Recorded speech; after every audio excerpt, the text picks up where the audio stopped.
Cette semaine pourrait marquer un tournant décisif pour l'Ukraine. Donald Trump et Vladimir Poutine vont se rencontrer ce vendredi en vue de signer un potentiel accord pour mettre fin à la guerre en Ukraine. Mais alors quelles pourraient être les conditions et quelle est la place de Volodymyr Zelensky dans de telles négociations? Salut, c'est Samy, Hugo est en vacances donc on prend le relais cette semaine et c'est parti pour le sujet à la une de nos actus du jour. C'est une rencontre historique, Vladimir Poutine n'avait plus rencontré directement de dirigeants membres de l'OTAN, cette alliance politico-militaire menée par les États-Unis depuis le début de l'invasion russe à grande échelle en février 2022, mais la semaine dernière, Vladimir Poutine a donc accepté pour la première fois de rencontrer en personne le président des États-Unis Donald Trump lors d'un sommet qui se tiendra ce vendredi en Alaska. La localisation exacte de la rencontre est actuellement tenue secrète. À noter que la dernière fois qu'une rencontre a été organisée entre Donald Trump et Vladimir Poutine, c'était en 2019. La rencontre entre les deux dirigeants a donc été annoncée publiquement seulement quelques heures avant la fin d'un ultimatum posé par les États-Unis. Donald Trump avait donné 10 jours à Vladimir Poutine pour mettre fin au conflit en Ukraine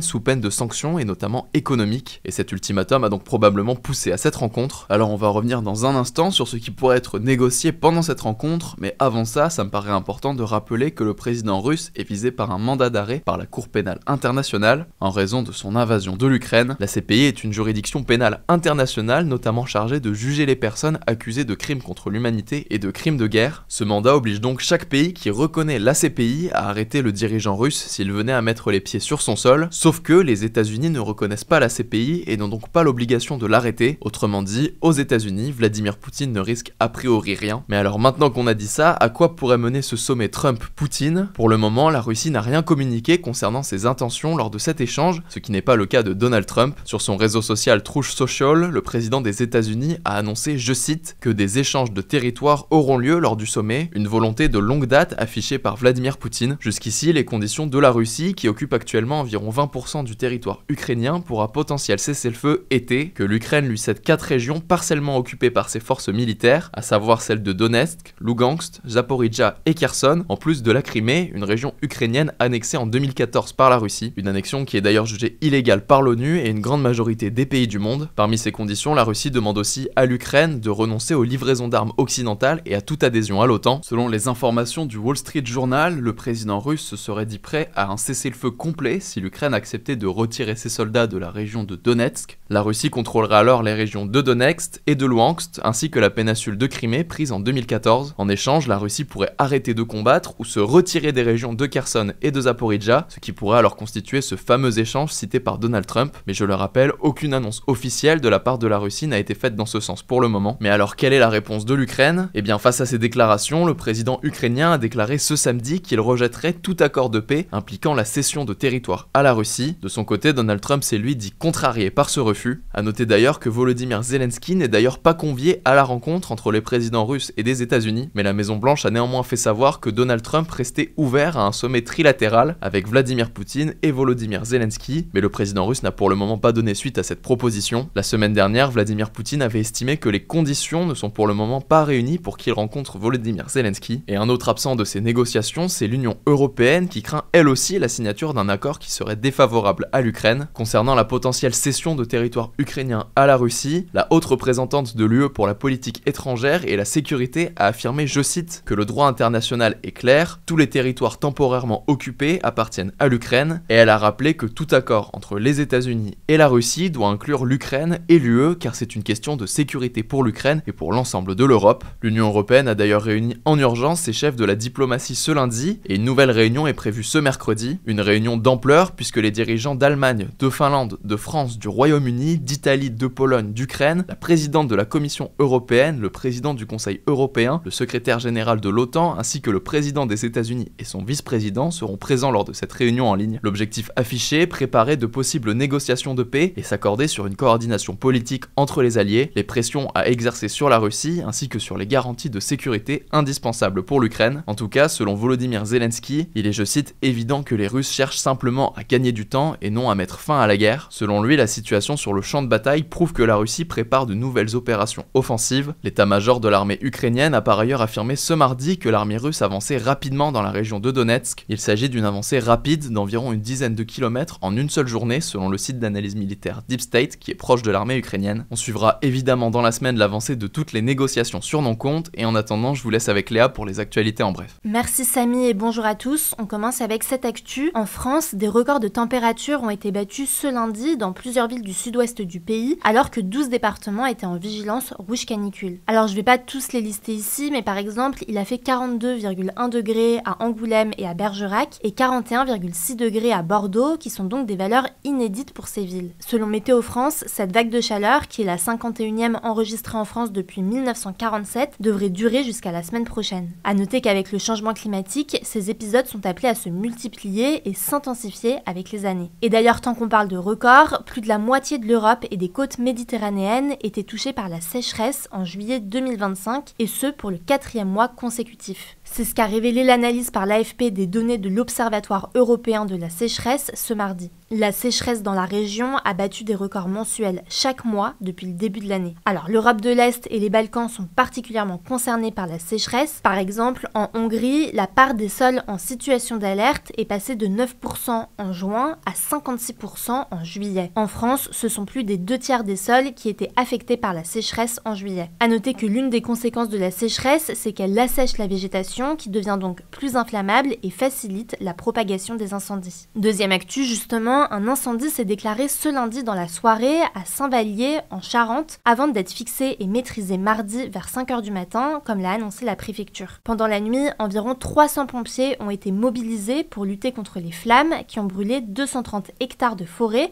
soit l'équivalent de 320 terrains de football. Alors, aucune habitation n'a été touchée, mais des habitants avaient été évacués à titre préventif ce lundi. Le parquet d'Angoulême a ouvert une enquête afin de déterminer l'origine du feu. En septembre 2022, 2 incendies avaient brûlé 400 hectares de forêt dans le sud de la Charente, un record selon la Charente Libre. A noter que ce nouvel incendie est intervenu alors que plus au sud, dans l'Aude, un autre incendie a brûlé 16 000 hectares avant d'être maîtrisé dimanche. Troisième actu, Emmanuel Macron a promulgué la loi Duplon dans la nuit de lundi à mardi. Alors pour ceux qui n'ont pas suivi, cette loi agricole, elle a été présentée par ses soutiens comme une réponse à la colère des agriculteurs de l'hiver 2024 et elle prévoit de lever les contraintes du métier d'agriculteur afin qu'il soit plus compétitif. Mais plusieurs mesures de ce texte, adoptées en juillet, ont été vivement critiquées, notamment par les scientifiques, la gauche et les écologistes qui y voyaient un recul environnemental et sanitaire. En particulier, la loi prévoyait la réintroduction de l'acétamipride, un pesticide très nocif pour les abeilles, interdit en France depuis 2018. On en avait parlé, une pétition contre cette loi avait même rassemblé plus de 2 millions de signatures. Alors finalement, la loi n'a pas été abrogée, mais le Conseil constitutionnel, qui est chargé de vérifier qu'une loi est conforme à la Constitution, donc la norme suprême en France, a censuré la réintroduction de cet insecticide. La loi Duplon a donc été promulguée sans cette mesure. Elle prévoit en revanche des procédures simplifiées pour agrandir ou créer des bâtiments d'élevage intensifs et simplifier aussi les procédures pour obtenir des autorisations de construction de méga-bassines, donc des retenues d'eau destinées à l'irrigation agricole qui sont critiquées par une grande partie des écologistes. Quatrième actu, aux États-Unis, Donald Trump a annoncé ce lundi placer le maintien de l'ordre à Washington, la capitale du pays, sous le contrôle des autorités fédérales, mais aussi le déploiement de 800 militaires de la Garde nationale et de centaines d'agents du FBI. La Garde nationale, c'est une force de réserve aux États-Unis qui peut être mobilisée pour faire face à des catastrophes naturelles, mais aussi pour rétablir l'ordre lors d'émeutes par exemple. Alors l'objectif affiché par Donald Trump ici, c'est de rétablir, je cite, la loi, l'ordre et la sécurité publique dans cette ville qui est, selon Donald Trump, envahie par des gangs violents et des criminels assoiffés de sang. Pourtant, selon un rapport publié début janvier par le ministère de la Justice américaine, la criminalité violente à Washington n'a jamais été aussi basse depuis 30 ans. Face à cette mesure, la maire de Washington a évoqué des mesures troublantes et sans précédent lors d'une conférence de presse. A noter que cette prise de contrôle de Washington est pour l'instant prévue pour 30 jours. Pour annoncer une prolongation, Donald Trump devra obtenir l'accord du Congrès, l'équivalent du Parlement en France. Par ailleurs, Donald Trump a promis que son initiative ne s'arrêterait pas à Washington, où il a déclaré un état d'urgence. On suivra ça.